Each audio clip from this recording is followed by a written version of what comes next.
नमस्कार, मैं हूं सुधीर चौधरी और डीडी न्यूज के इस नए शो डिकोड में आपका स्वागत है।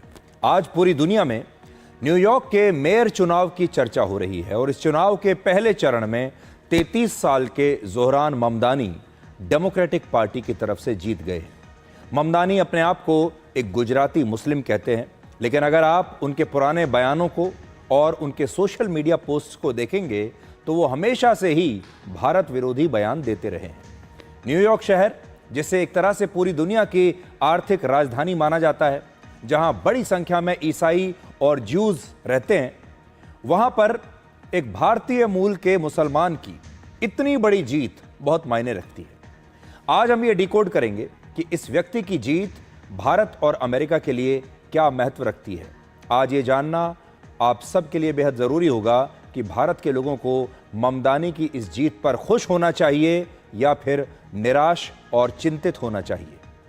इसके बाद हम आपको ये बताएंगे कि दुनिया अमेरिका से अब ईरान पर हुए हमले के सबूत क्यों मांग रही है।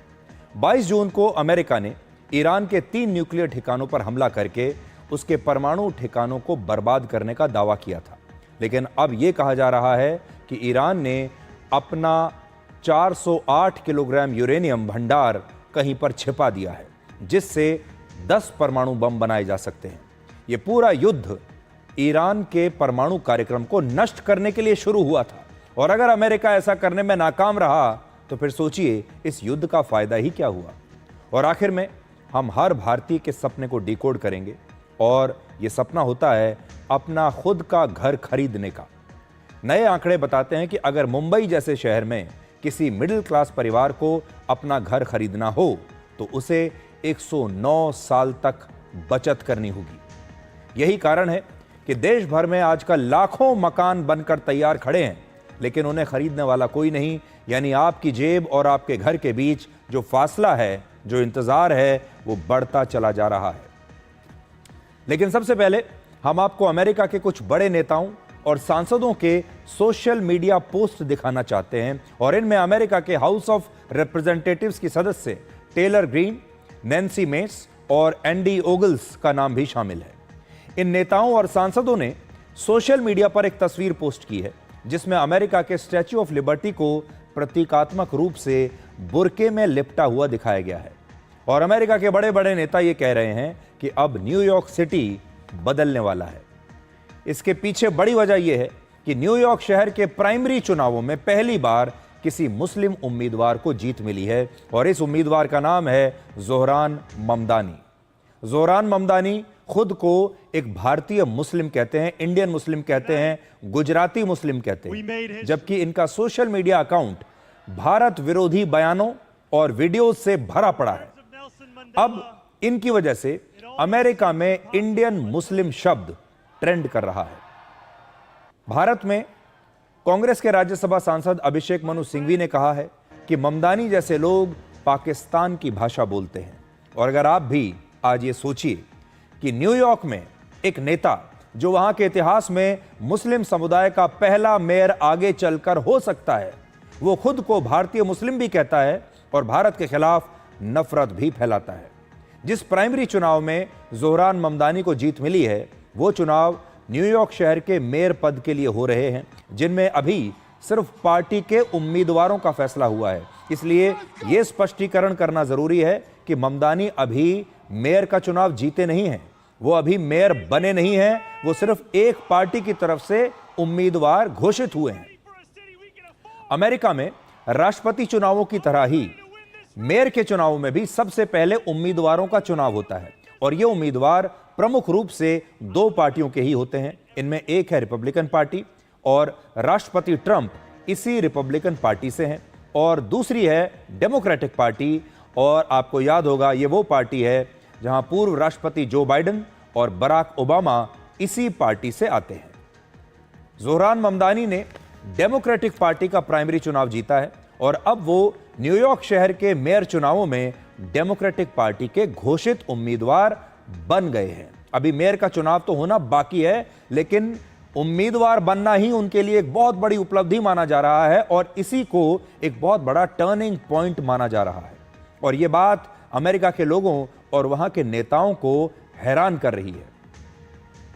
रिपब्लिकन पार्टी की एक नेता नैन्सी मेस ने कहा है कि 9/11 हमले के बाद अमेरिका ने कहा था कि वो इस हमले को कभी भूलेगा नहीं, लेकिन ज़ोहरान ममदानी की जीत को देखकर उन्हें ऐसा लगता है कि अमेरिका 9/11 हमले को भूल गया है, ऐसा उन्होंने सोशल मीडिया पोस्ट पर लिखा है।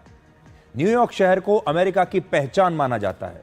जब लोग अमेरिका के बारे में सोचते हैं कि तो उनके दिमाग में सबसे पहले जो चीज़ आती है वो न्यूयॉर्क आता है, और अमेरिका का न्यूयॉर्क शहर, वहाँ का न्यूयॉर्क टाइम्स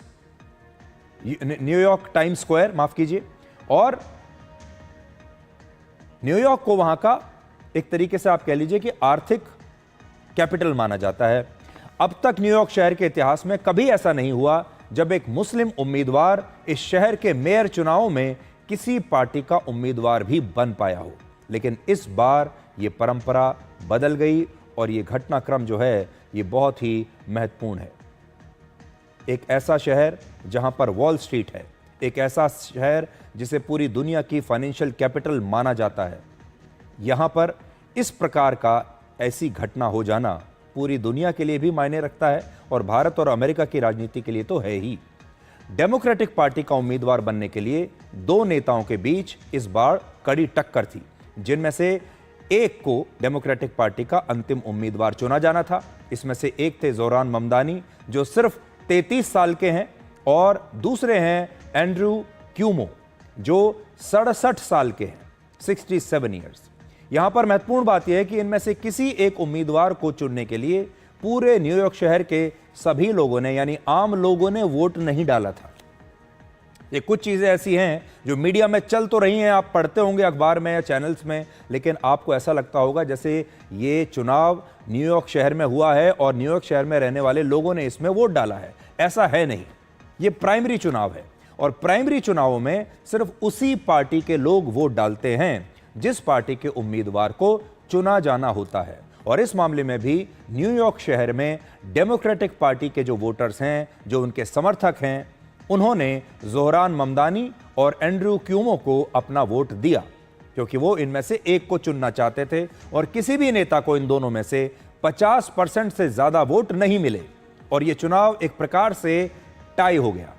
लेकिन इसके बाद ऊपर के शीर्ष दो उम्मीदवारों को छोड़कर बाकी के उम्मीदवारों के वोट इन दोनों को ट्रांसफर कर दिए गए और इस तरह ज़ोहरान ममदानी ने मेयर पद का प्राइमरी चुनाव जो है वो जीत लिया।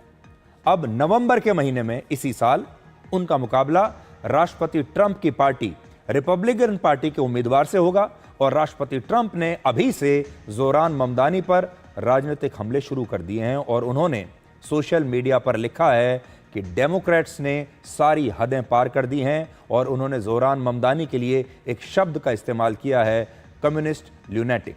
हिंदी में अगर आप इसका शब्दकोश में जाएंगे तो एक तरीके से मतलब निकलता है एक कम्युनिस्ट पागल।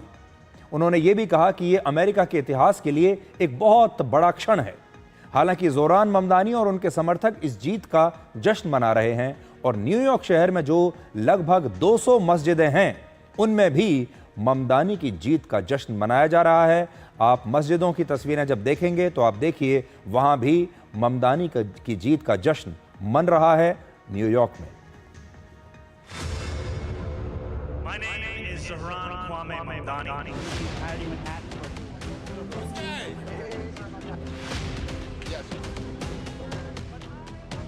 My friends, we have done it.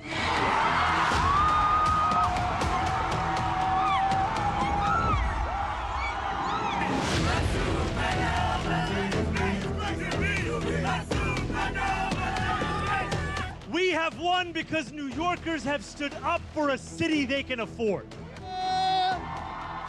Let's go, Brooklyn!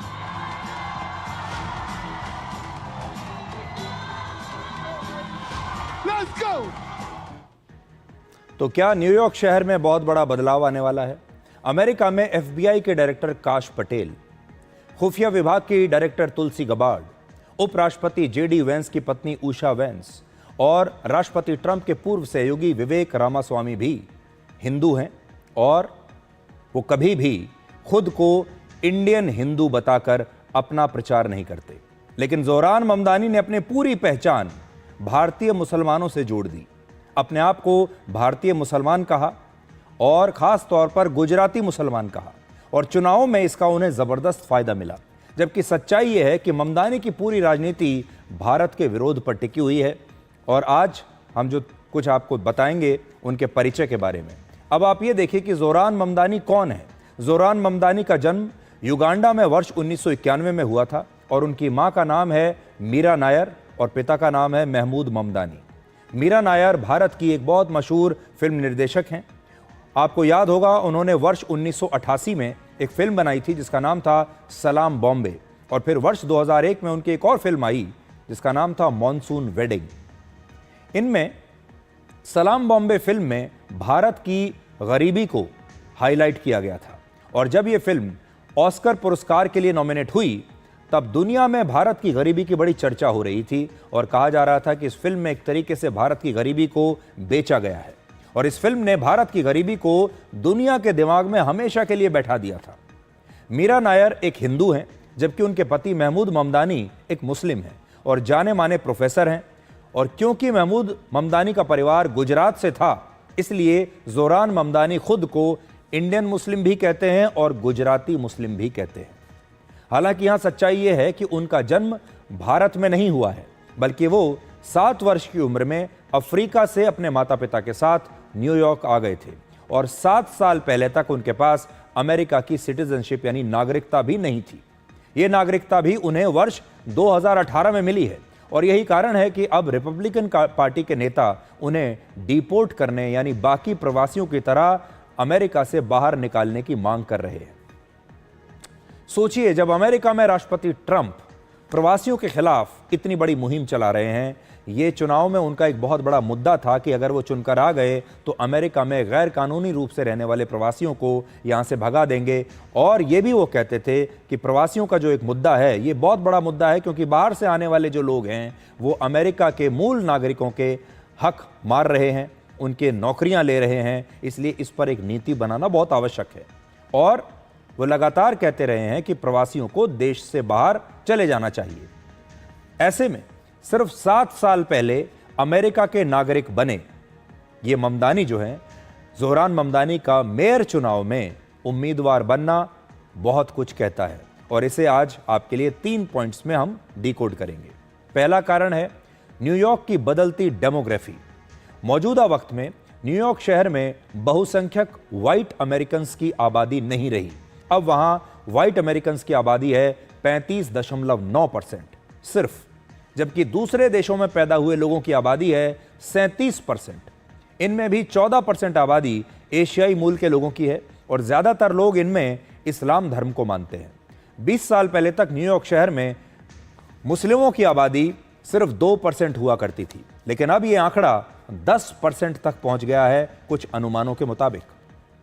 इसके अलावा न्यूयॉर्क शहर में अब 200 से ज्यादा मस्जिदें हैं, और अब रमजान के मौके पर भी हर साल न्यूयॉर्क में टाइम्स स्क्वायर पर नमाज पढ़ी जाती है। डेमोग्राफी ने ज़ोरान ममदानी को न्यूयॉर्क के मेयर पद के बहुत करीब पहुंचा दिया है, और न्यूयॉर्क शहर में इस वक्त 85 लाख लोग रहते हैं, जिनमें से 48% लोग अपने घर पर अंग्रेजी भाषा में बात नहीं करते।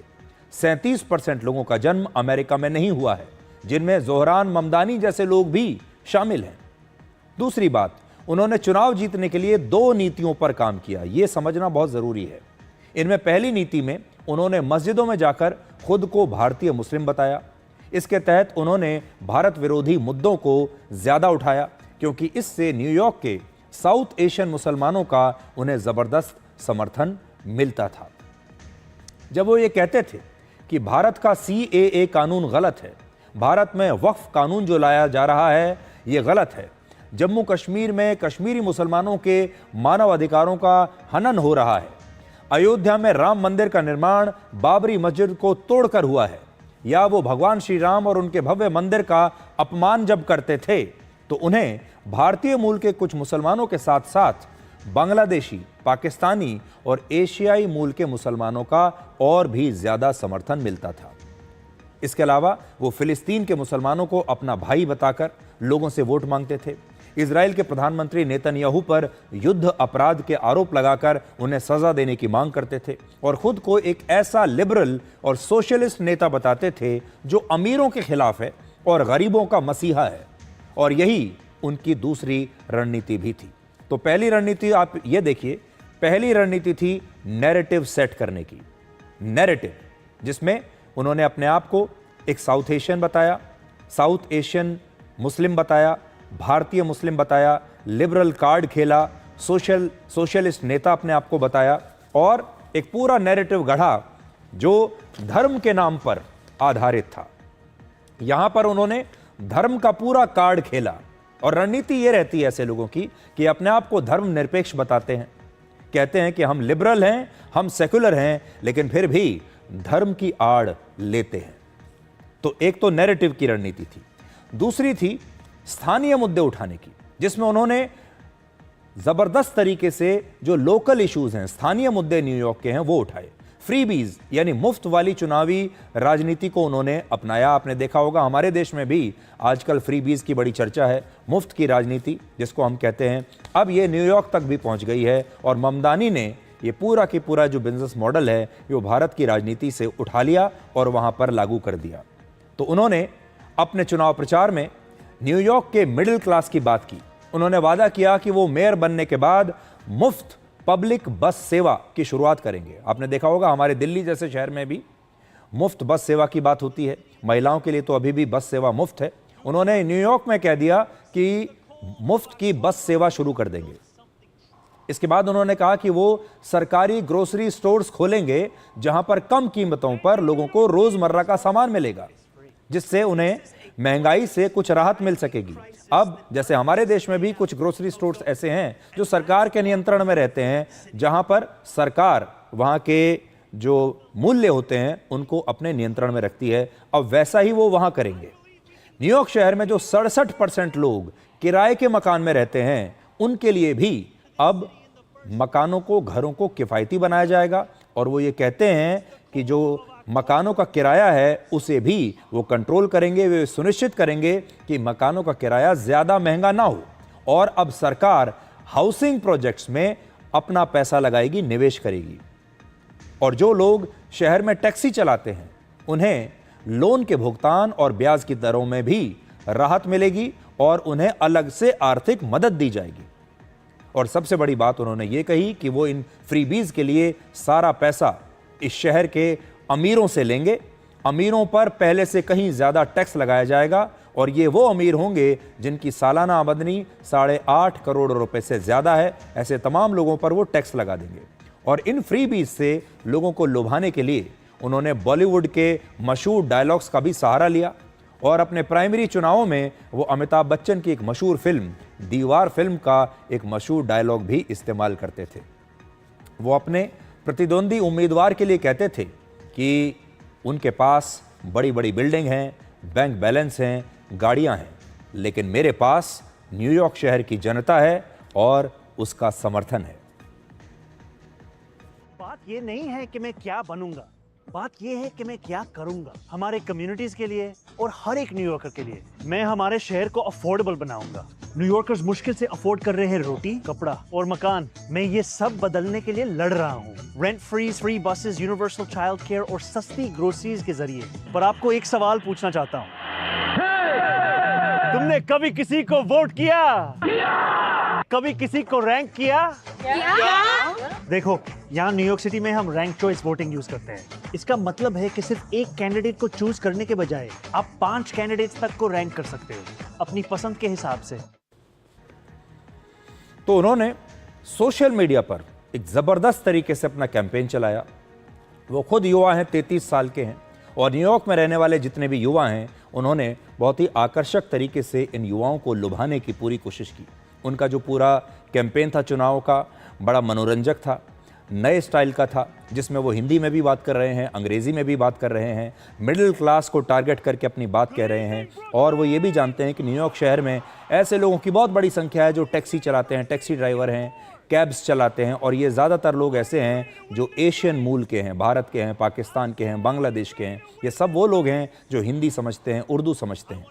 और एक अनुमान के मुताबिक अब जो न्यूयॉर्क शहर के जो बड़े बड़े अमीर लोग हैं वो तो न्यूयॉर्क शहर छोड़कर सबर्ब्स में चले गए हैं, वो वहाँ रहते नहीं। और न्यूयॉर्क शहर में जो लोग रह रहे हैं, इस प्रकार के लोगों की संख्या बहुत बढ़ गई है। और ममदानी ने अब जो मिडिल क्लास और लोअर मिडिल क्लास के लोग थे उन्हें तुरंत राहत देने की बात की, यानी धर्म का कार्ड भी बड़े जबरदस्त तरीके से खेला और दूसरी तरफ जो लोकल मुद्दे थे और फ्री बीज की जो राजनीति थी भारत जैसी, उसका भी इस्तेमाल किया। अब आप ये देखिए कि अगर जोहरान ममदानी न्यूयॉर्क शहर के नए मेयर बन गए तो इसे एक बहुत बड़ी घटना क्यों माना जाएगा। न्यूयॉर्क शहर को अमेरिका की आर्थिक राजधानी कहा जाता है। यह अमेरिका का सबसे अमीर शहर है। इस शहर का जीडीपी 2 ट्रिलियन यूएस डॉलर्स का है, जो पाकिस्तान जैसे 5 देशों की जीडीपी के बराबर है। न्यूयॉर्क शहर में वॉल स्ट्रीट है, जहां दुनिया का सबसे बड़ा स्टॉक एक्सचेंज है, इसी स्टॉक एक्सचेंज मार्केट है। इसी न्यूयॉर्क शहर में संयुक्त राष्ट्र का मुख्यालय है और जब कोई देश वैश्विक स्तर पर बात करता है तो अक्सर उसका मंच ये शहर न्यूयॉर्क ही होता है। पर्यटक भी जब अमेरिका जाते हैं तो सबसे पहले न्यूयॉर्क ही जाते हैं। अमेरिका के बड़े बड़े मीडिया संस्थानों और न्यूज़ चैनल्स के दफ्तर न्यूयॉर्क में हैं और इसीलिए बहुत सारे लोगों को लगता है कि अगर ममदानी भारत विरोधी राजनीति को आधार बनाकर मेयर का चुनाव जीतने में सफल रहते हैं तो वो इस राजनीति को आगे भी जारी रखेंगे और उनकी इस भारत विरोधी राजनीति को न्यूयॉर्क में एक बहुत बड़ा मंच मिल सकता है। यहां आपको यह बात पता होनी चाहिए कि जोहरान ममदानी ने प्राइमरी चुनावों में जिस संस्था से चंदा लिया, उस संस्था का नाम है council on American Islamic relations. ये वही संस्था है जिसने इसी भारत के खिलाफ एक मुहिम चलाई थी, हमारे देश भारत के खिलाफ। और यह संस्था भारत को एक ऐसा देश घोषित कराना चाहती थी जहां मुसलमानों का शोषण हो रहा है और जहां मुसलमान खतरे में हैं। और ये बातें अमेरिका का स्थानीय मीडिया रिपोर्ट कर रहा है। इसके अलावा ऑपरेशन सिंदूर के बाद इस संस्था ने यह दुष्प्रचार किया कि भारत ने पाकिस्तान में आतंकवादी ठिकानों पर नहीं बल्कि मस्जिदों और मदरसों पर हमले किए हैं और यह संस्था उस समय पाकिस्तान के साथ खड़ी थी। अब सोचिए, ममदानी खुद को इंडियन मुस्लिम कहते हैं, लेकिन वो चुनाव जीतने के लिए चंदा एक ऐसे संगठन से लेते हैं जो पाकिस्तान की गोद में बैठा हुआ है। आज मैं कागज़ लेकर आया हूं और मैं आपको पढ़कर बताता हूं कि ये संस्था क्या कहती है। इसकी एक प्रेस रिलीज मैं अपने साथ लेकर आया हूं। The council on American Islamic relations, CAIR। देखिए, ये उसकी एक प्रेस रिलीज है। थोड़ा सा पढ़कर आपको बताता हूं। We strongly condemn the Indian government for bombing mosques and civilians in Pakistan. This deliberate targeting of civilians and religious sites such as mosques reflects the goals of the fascist anti-Muslim Hindutva movement embodied by the Indian Prime Minister। और आगे चलकर भारत की सरकार का विरोध ही विरोध लिखा है, आगे चलकर भारत का विरोध है और बराबर ये कहने की कोशिश की गई है कि ऑपरेशन सिंदूर में भारत जो है वो पाकिस्तान में नागरिकों को निशाना बना रहा है, मस्जिदों पर बॉम्ब डाल रहा है, मदरसों में बच्चों के ऊपर बॉम्ब दाग रहा है। उस संस्था से ये चंदा ले रहे हैं।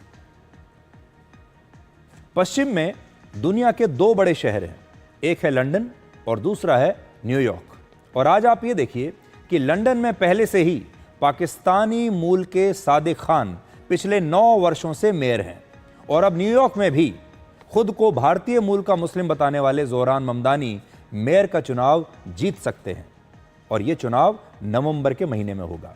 लंदन और न्यूयॉर्क में एक बड़ी समानता यह है कि पिछले 2 दशकों में इन दोनों ही शहरों में मुसलमानों की आबादी तेजी से बढ़ी है। न्यूयॉर्क में मुसलमानों की आबादी 2% से 10% हो गई, जबकि लंदन में यह आबादी 8.5% से बढ़कर 15% हो गई। इसके अलावा दोनों शहर काफ़ी युवा हैं, आबादी युवा है। लंदन की आधी आबादी की उम्र 36 साल से कम है, जबकि न्यूयॉर्क की आधी आबादी की उम्र 37 साल से कम है और जोहरान ममदानी भी 33 साल के हैं। तो यहां पर बड़ी बात यह है कि जो नई जनरेशन आ रही है, जो दुनिया भर के युवा लोग हैं, लंदन और न्यूयॉर्क जैसे शहरों में रहने वाले जो युवा लोग हैं, ये युवा, इनकी सोच अलग है, इनकी सोच पारंपरिक नहीं है, धर्म के बारे में इनकी सोच अलग है और इसी प्रकार से इन्हें सोशल मीडिया के जरिए कई बार बहकाना भी आसान हो जाता है। आजकल लिबरल बनने का फैशन है। आजकल धर्मनिरपेक्षता दुनिया को दिखाने का एक फैशन है। ये बड़ी फैशनेबल चीज़ें मानी जाती हैं और दुनिया में बड़ी संख्या में ऐसे युवा हैं जो बड़े बड़े शहरों में रहते हैं, सोशल मीडिया के प्रभाव में रहते हैं और वो अपने आप को बिना धर्मनिरपेक्षता की परिभाषा जाने धर्मनिरपेक्ष दिखाना चाहते हैं। वो अपने आप को सेक्युलर दिखाना चाहते हैं, वो अपने आप को लिबरल दिखाना चाहते हैं, जबकि वो ये जानते भी नहीं कि लिबरलिज्म की असली परिभाषा होती क्या है। और जब सोशल मीडिया के जरिए, इंस्टाग्राम के जरिए, आकर्षक वीडियोस के जरिए उन्हें प्रभावशाली वीडियोस उनके सामने दिखाए जाते हैं, उन तक पहुंचा जाता है, तो कई बार वो इस प्रकार के नतीजे सामने लाते हैं। न्यूयॉर्क में जो कुछ हो रहा है ये पूरी दुनिया के लिए एक नया चैप्टर है, एक नया अध्याय है, जो ये बताता है कि आने वाले समय में अगर लंदन में ऐसा हो सकता है, अगर न्यूयॉर्क में ऐसा हो सकता है, तो दुनिया के और बड़े बड़े शहरों में और देशों में भी ऐसा हो सकता है और आने वाले समय में भारत में भी ऐसा हो सकता है, अगर हमने इन बातों को गंभीरता से नहीं लिया। और फिर बड़ी संख्या में ऐसे नेता आएंगे जो अपने आप को तो कहेंगे धर्मनिरपेक्ष, लेकिन एक खास धर्म का कार्ड और विक्टिम कार्ड अपने चुनाव के कैंपेन में वो खेलेंगे और उसी के आधार पर वोट भी लेंगे। और फिर ये सारे लोग भारत जैसे देश और भारत की संस्कृति को नुकसान पहुंचाएंगे। अब हम आपको ये बताएंगे कि दुनिया अमेरिका से ईरान पर हुए हमले के सबूत क्यों मांग रही है और अमेरिका इन सबूतों को लेकर कोई साफ साफ जवाब क्यों नहीं दे पा रहा। 22 जून को अमेरिका ने ईरान के 3 न्यूक्लियर ठिकानों पर 125 एयरक्राफ्ट्स के जरिए हवाई हमला करने का दावा किया था, जिनमें 7 B-2 बॉम्बर विमानों से 14 बंकर बस्टर बॉम्ब्स को भी दागा गया था और ये बॉम्ब पहली बार किसी युद्ध में इस्तेमाल हुए थे। आमतौर पर अमेरिका ऐसे हमलों के बाद उनका वीडियो या तस्वीरें जरूर जारी करता है, लेकिन इस हमले का अब भी अमेरिका ने दुनिया को कोई सबूत नहीं दिया है, ना कोई वीडियो दिखाया है, ना कोई तस्वीर दिखाई है। और ईरान लगातार ये कह रहा है कि अमेरिका ने जो हमला किया उसका बहुत ही मामूली सा असर हुआ, उससे ईरान को कोई खास नुकसान हुआ ही नहीं है। सबसे बड़ी बात यह है कि अमेरिका का रक्षा मंत्रालय इस हमले को लेकर अब तक 2 प्रेस कॉन्फ्रेंस कर चुका है, लेकिन इनमें से एक भी प्रेस कॉन्फ्रेंस में उसने इस हमले का असली वीडियो नहीं दिखाया। 26 जून को जब अमेरिका के joint chief of army staff के चेयरमैन ने और सेक्रेटरी ऑफ डिफेंस ने इस हमले को लेकर दूसरी बार प्रेस कॉन्फ्रेंस की, तब भी इसमें हमले का असली वीडियो नहीं दिखाया गया। इसकी जगह अमेरिका ने एक डेमो वीडियो दिखाकर यह कहा कि ईरान पर जब उसके बंकर बस्टर बॉम्ब्स को दागा गया होगा तब वहां कुछ इस प्रकार का धमाका हुआ होगा, जैसा कि इस डेमो वीडियो में दिख रहा है। तो एक डेमो वीडियो उन्होंने अपना खुद का बनाया है, जो कि बहुत ही कंट्रोल्ड एनवायरनमेंट में उन्होंने बनाया है, जिसमें यह बताया गया है कि ये बॉम्ब किस प्रकार से काम करते हैं। और ये उन्होंने एक डेमो वीडियो दिखाया जो आज हम आपको भी दिखाना चाहते हैं। देखिए। Certain that the uranium was removed from the facility before the B-2 struck. I'm not aware of any intelligence that I've reviewed that says things were not where they were supposed to be. There are just a few other teammates. It's hot.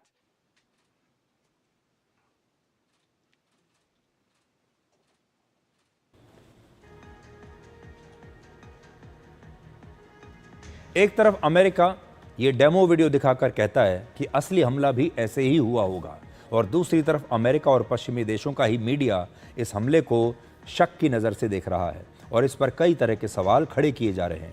The New York times की एक report में दावा किया गया है कि Iran के पास जो 408 किलोग्राम यूरेनियम का भंडार था वो अब अपनी जगह पर नहीं है और ये एक रहस्य बन गया है कि ये यूरेनियम आखिर गया कहाँ। ब्रिटेन के फाइनेंशियल टाइम्स का दावा है कि ईरान के पास अब भी कम से कम 10 न्यूक्लियर बॉम्ब बनाने की क्षमता हो सकती है और अमेरिका ने ईरान के जिस यूरेनियम को नष्ट करने का दावा किया वो शायद अब भी किसी और जगह पर हो सकता है।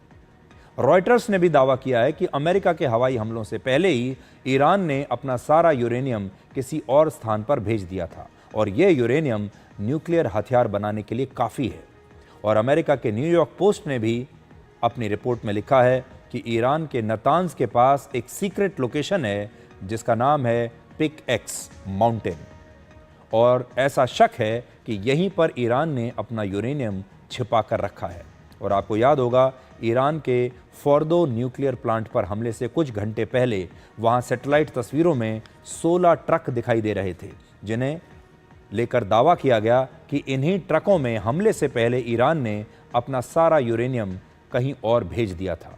अब यहाँ बड़ा सवाल ये है कि जब हर किसी को यही लग रहा है कि ईरान पर अमेरिका के हमले का कोई असर नहीं हुआ, तब भी अमेरिका इस हमले का सबूत दुनिया को दे क्यों नहीं रहा? सबसे बड़ा बयान ईरान की तरफ से आया है और वहाँ के विदेश मंत्री ने 2 बड़ी बातें कही हैं। पहला, वो राष्ट्रपति ट्रंप के सीज फायर को स्वीकार नहीं करते, और दूसरा ये कि ये दावा गलत है कि राष्ट्रपति ट्रंप अगले हफ्ते ईरान से उसके न्यूक्लियर प्रोग्राम को लेकर चर्चा करने वाले हैं।